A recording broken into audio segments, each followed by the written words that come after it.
Good morning, folks. Sorry to keep you waiting. There was a couple phone calls. Today, I'm announcing the United States is targeting the main artery of Russia's economy. We're banning all imports of Russian oil and gas and energy.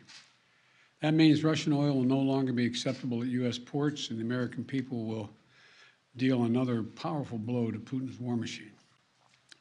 This is a move that has strong bipartisan support in the Congress and, I believe, in the country. Americans have rallied to support their Ukrainian people and made it clear we will not be part of subsidizing Putin's war.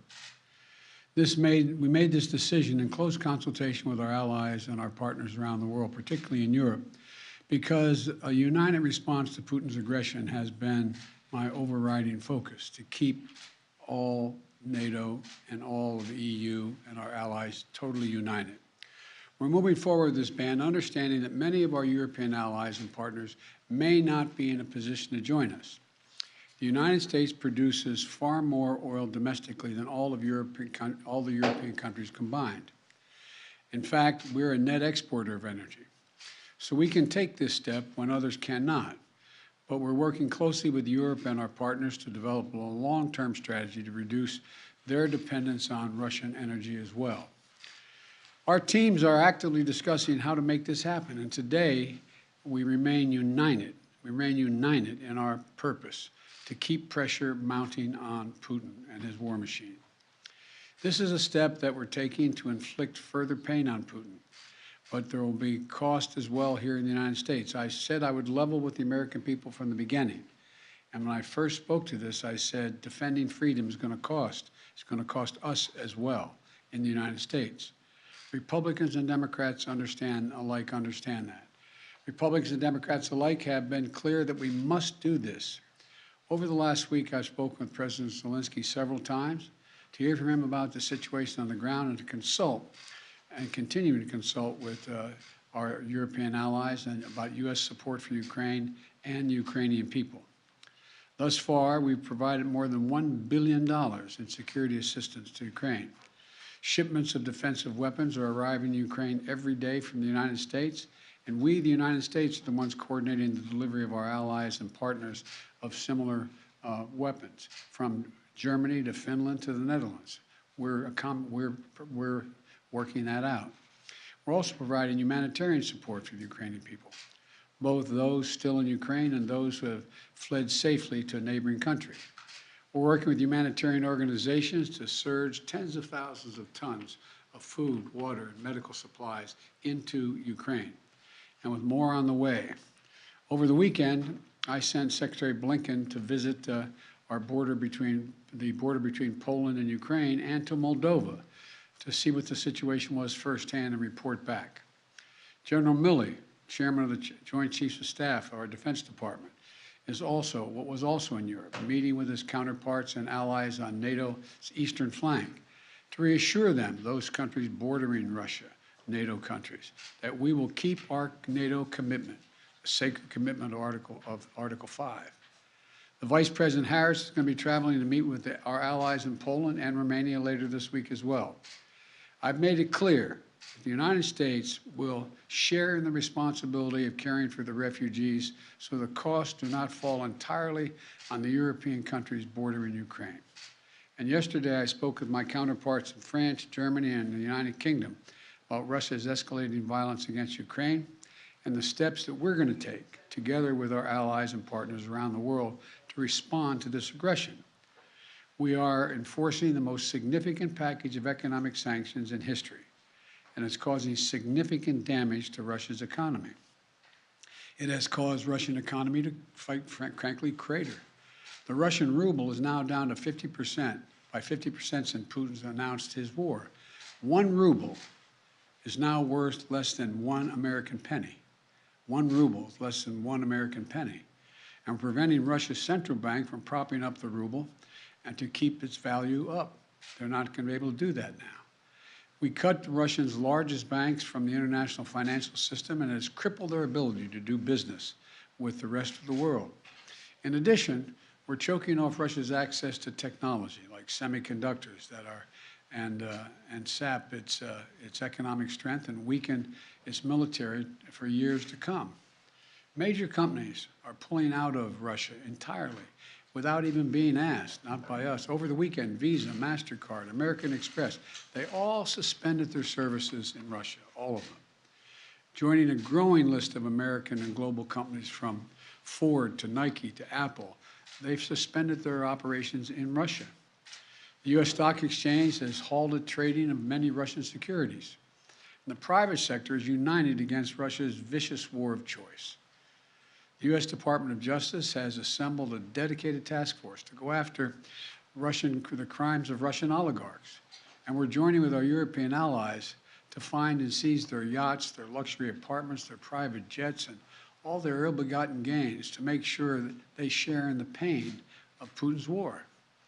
These, by the way, are giant yachts. You've put some of them in your press. I mean, some of them are, I think I read one was over 400 feet long. I mean, this is worth hundreds of millions of dollars.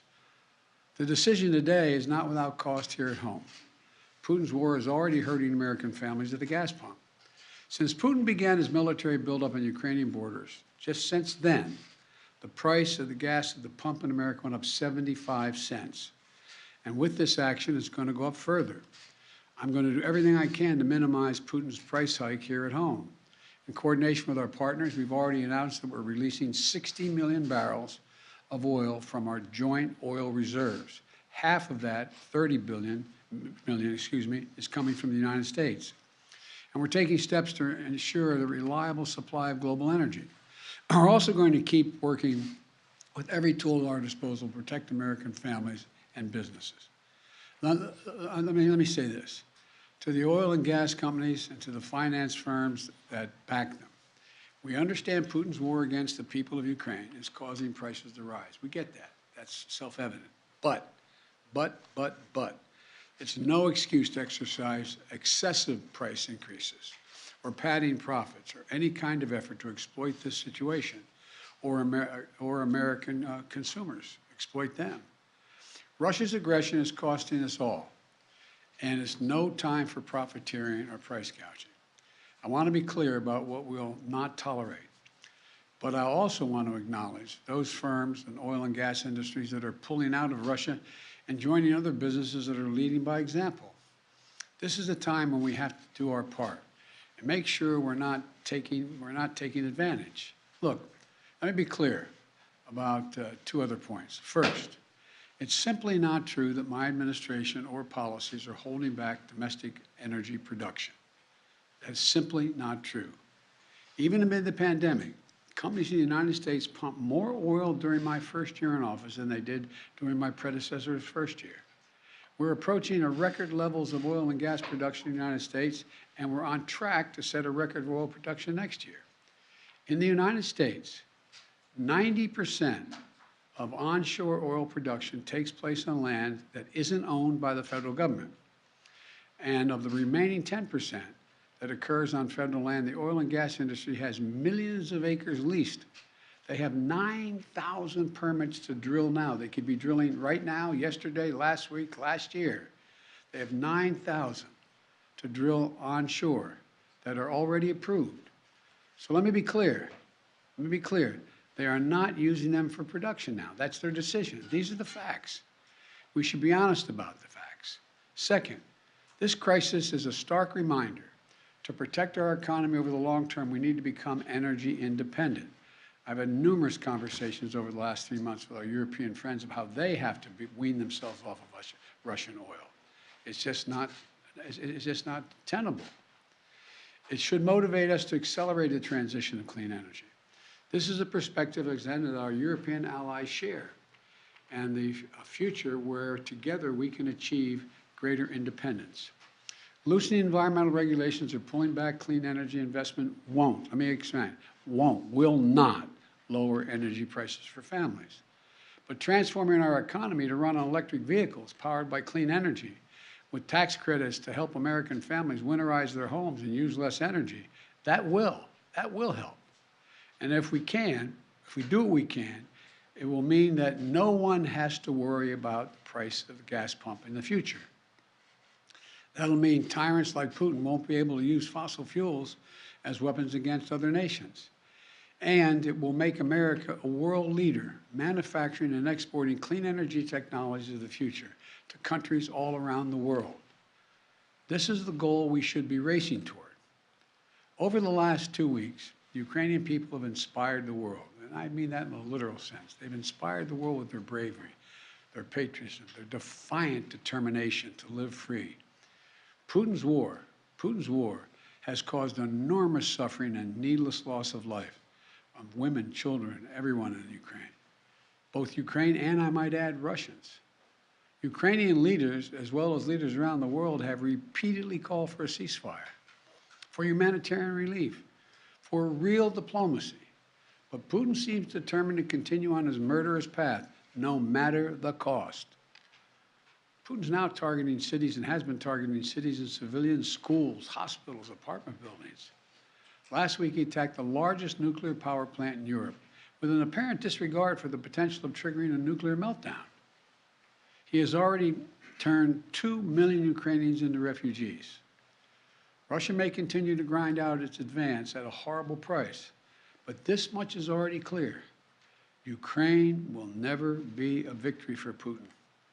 Putin may be able to take a city, but he'll never be able to hold the country. And if we do not respond to Putin's assault on global peace and stability today, the cost of freedom and to the American people will be even greater tomorrow. So we're going to continue to support the brave Ukrainian people as they fight for their country.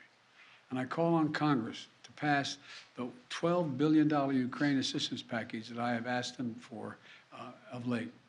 Ukrainian people are demonstrating by their physical courage that they are not about to just let Putin take what he wants. That's clear. They'll defend their freedom, their democracy, their lives. And we're going to keep providing security assistance, economic assistance, and humanitarian assistance. We're going to support them against tyranny, oppression, violent acts of subjugation. People everywhere, and I think it's maybe even surprised some of you all, people everywhere are speaking up for freedom. And when the history of this war is written, Putin's war on Ukraine will have left Russia weaker and the rest of the world stronger. May God bless all those heroes in Ukraine. And now I'm off to Texas. Thank you very, very much. I know there's a lot of questions. I know there's a lot of questions, but there's a lot more that has to be made clear, and I'm going to hold on that until we get more information. Thank you. Appreciate it.